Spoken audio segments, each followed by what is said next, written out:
everyone. I hope you all had a happy Halloween and that you got to, do something that was fun for you. I went to the Oregon Hill parade for the first time, which was really cute. And yeah, in the 5 years that I've been living in Richmond, I hadn't gone yet. But I recommend if folks have not gone to that and do enjoy a parade, a local parade. So yeah, this week we're going to delve into thinking about different angles of masculinity. So thinking about the way that sociologists conceptualize masculinity. And so with that, we're delving into a lot of key terms. So, I will be helping unpack the different key terms that the reading for this week presents to us with some further examples, different applications and whatnot of those various concepts and whatnot. So yeah, let's delve into it. And I did also want to note that for the next 2 weeks, I'm going to pare down the discussion board a little bit, so only posing, one question for you all to answer, just so then you can focus on that identifying interventions assignment. So with that, the identifying interventions assignment, it can take a written form or it can take an audiovisual form. And what you're doing with that project is investigating some series of projects, variety of projects, or one particular project that you see as intervening in some dimension of gendered social power that we have discussed. And with that said, of course, in looking at different forms of gendered social power through an intersectional lens, it may require engaging with, different intersectional angles of those, gendered forms of social power. So for instance, an example that I gave in the description is, you may be interested in catcalling and, thinking about the different angles of, sexism, racism, and heteronormativity that tie into it, and look at different projects that, seek to intervene in street harassment and, do a little bit of exploration and, share what you find in terms of, what projects are interesting to you. So yeah, with that, let's dive into this conversation about masculinity and thinking generally, yeah, about ways that different sociologists talk about masculinity, different concepts that help us, really uncover the way that, masculinity functions. So, to begin with, I'm sure that the term patriarchy is, familiar to, some folks. We've already seen this term used at times on the discussion board. But to break this down a little bit, patriarchy refers to specifically the rule of the father. So we saw, in various households from the 1800s through the 1900s in Europe and in the United States, the explicit hierarchy that took shape with regards to, the father being the be-all, end-all of, decision making, controlling all the activities of children, as well as the spouse and determining if a, spouse would be able to go into the workforce and whatnot.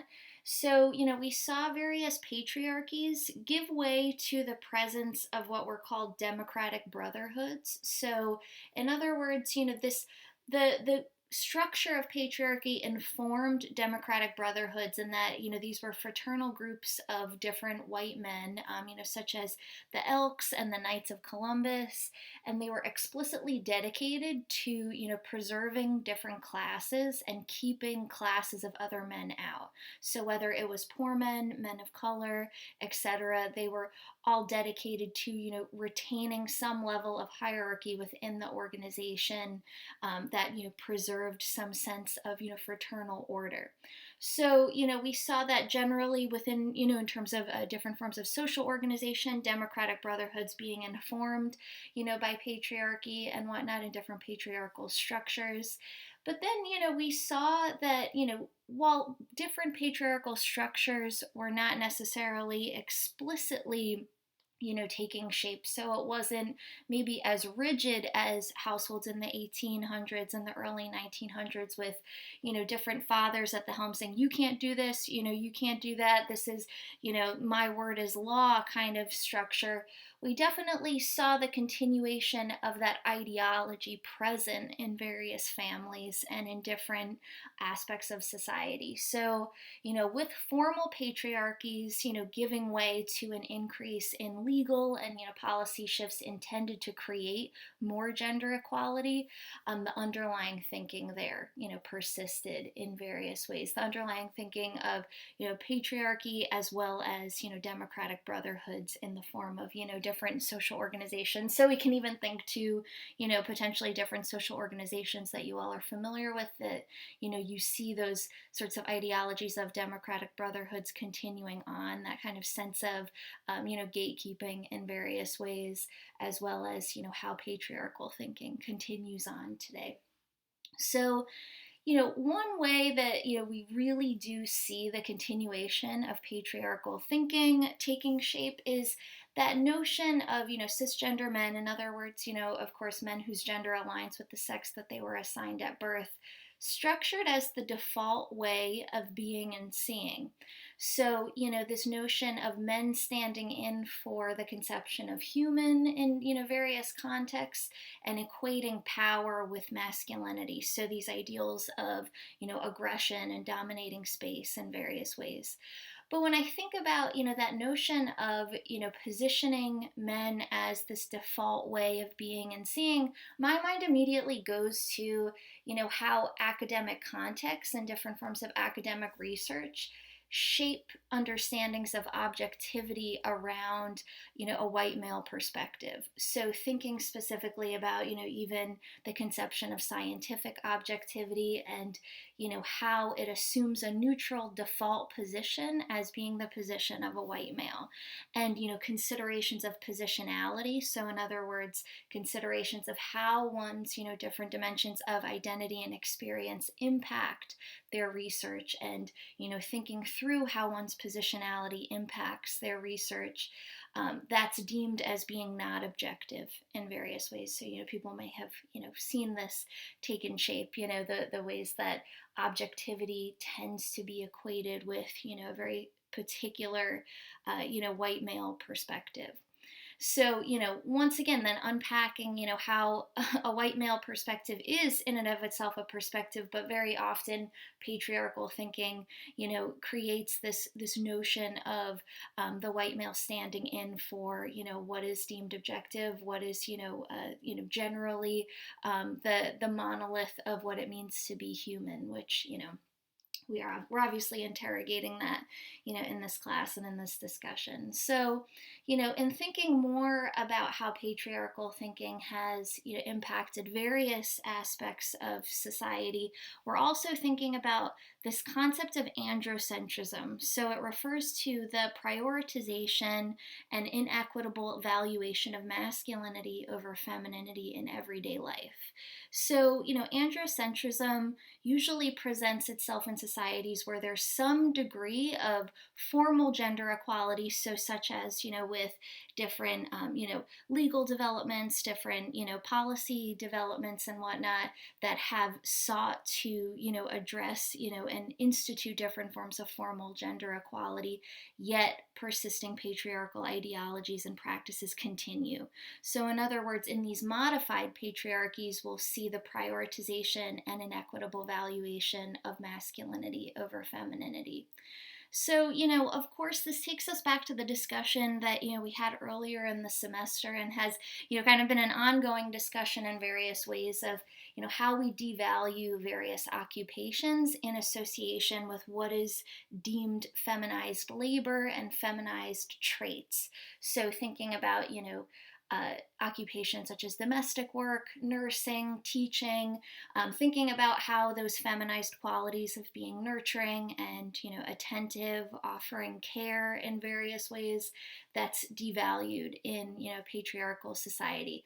But thinking about specifically under modified patriarchies, this notion of, while there are these efforts towards, formalized gender equality, we still see, those attitudes and ideologies linger around, what is valued and what is devalued.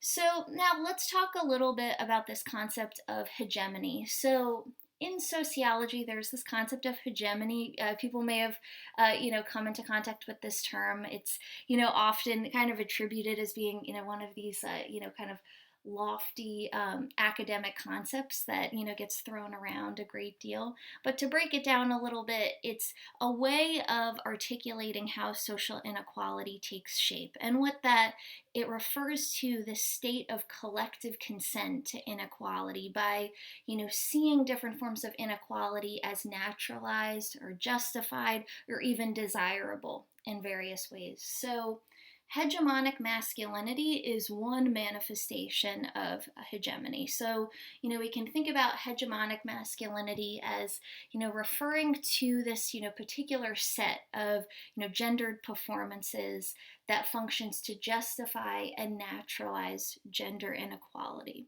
So it assumes this widespread consent to dynamics of subordinating and demeaning femininity in various ways, while really upholding these different qualities of masculinity, such as power and wealth and dominance and manual labor and handiness, all of these things that get socially constructed as being the purview of men. It really takes all of these idealized characteristics and says this is what the ideal form of masculinity is. And with that, it comes with the flip side of subordinating and demeaning femininity. So it's important to think about how hegemonic masculinity is in many ways a racialized construct and a colonial construct. So thinking about, this product of, hegemonic masculinity being a product of settler colonialism, with, creating and instituting various power dynamics and traits as ideal. And, with that, assigning racialized and class dimensions to different forms of hegemonic masculinity and whatnot. So thinking about that notion of for instance what it looks like to head a family, and what it looks like to be powerful and successful. These are all ideals that we can trace back to different colonial impositions within contemporary social structures and whatnot. So let's dive into this notion of and this is a big one. So thinking about the notion of exculpatory chauvinism. I know. Let's think about that for a second. Exculpatory chauvinism is this notion of giving men essentially a free pass for demonstrating negative attributes, and then using essentially engaging a justification of those negative attributes based on stereotyping. So I'll break that down a little bit. So, we could think about how, if men lose their temper, they're seen as, oh, well, it's understandable that, this guy lost his temper because, men just tend to be aggressive. We see that in, different educational settings with that notion of, boys will be boys being so prevalent in, K through 12 settings. So thinking about if, say a young boy is harassing girls perpetually in, their elementary school class, there can be this sense of offering boys a free pass, for that harassment by saying like, boys will be boys. They're just being, a little domineering. They're just trying to express their emotions in veiled ways and whatnot. So it essentially, reconfigures the expression of negative attributes, or, various forms of harm caused and justifies them based on stereotyping. So yeah, let's also, think for a little bit about the ways that, there are a variety of ways, obviously, to express, masculinity, yet, social constructions of masculinity deem, certain expressions as being valuable and not others. So the further that someone strays from expressing their masculinity from hegemonic masculinity, different forms of bullying and gender policing can take shape to respond to that and essentially try and push a person towards expressing masculinity through hegemonic masculinity. So, we might think about, say, if, a guy at, a family dinner, wants to hang out in the kitchen with, different women, or, generally wants to, be having conversations with the women in the family, whereas in this particular family, it may be, divided based on, different patriarchal ideologies. There can be some kind of bullying that goes on within the family that says, like, you need to come hang out with the guys and do what the guys are doing instead of hanging out with, the women in the family. So, that's just one example of how, we might see, the sense of pushing people towards the expression of hegemonic masculinity taking shape. And, with that, it can, inspire what sociologists call male flight. So, in other words, men avoiding, what is deemed women's areas of activities, and using, say, homophobia and different forms of emasculation to engage in bullying or different forms of gender policing. So, this is very interconnected with these notions of precarious and compensatory masculinity. So, yeah, what do we mean by that? Thinking about how precarious masculinity refers to how masculinity is very difficult to earn, but it's very easy to lose. So, thinking about, how even in that situation, if, a guy wants to hang out with, the women in the family at, a family affair and whatnot, how that then can, create a conception of that person within their family culture as like, oh, they're not like a guy's guy. So thinking about how in that situation it can be very easy to lose one sense of, proximity to hegemonic masculinity in various ways. And then, we see how with masculinity being very difficult to earn and easy to lose, men will respond to different social pressures in ways of overcompensating, in various areas. So, for instance, I know that some folks so far on the discussion board brought up that TikTok trend of like the alpha male and whatnot, which is actually, a really great example of precarious and compensatory masculinity in the sense that, we see with this TikTok trend of, different guys noting like, this is what it means to be an alpha male. And, I'm going to explain to you why, women don't get dates because, they're not essentially enabling men to be the alpha male. It really ties into these efforts to rationalize women rejecting subordination or rejecting different patriarchal ideologies and using overcompensating, the expressions of masculinity to essentially, rationalize, different women's rejection of subordination in various ways.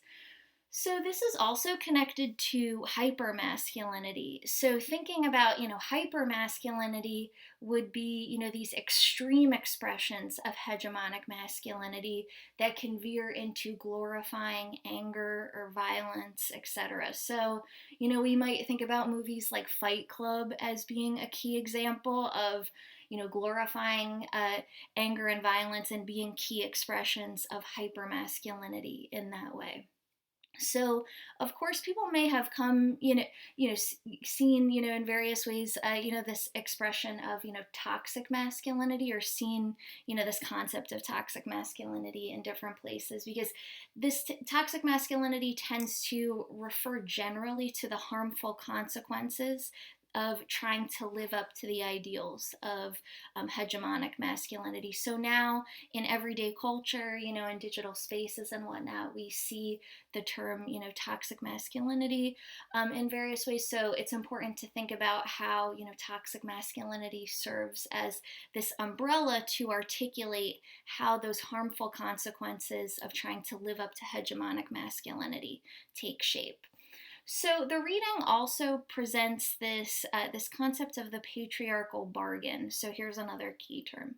So the patriarchal bargain is this way of justifying masculinity in order to receive its rewards. So there's very clear racialized dynamics to this at play in different contexts. So my mind immediately when I think about, the patriarchal bargain, and, thinking about how the reading was articulating it. I was considering the ways that, we saw different white women defending misogynist comments, that, Trump had made, that, different, folks that were emboldened by the Trump presidency made in various ways. And so thinking about how the defense of those misogynist comments came from, this sense of wanting to preserve the social rewards that white women may receive in terms of their proximity to white supremacy and white supremacy's relationship to hegemonic masculinity.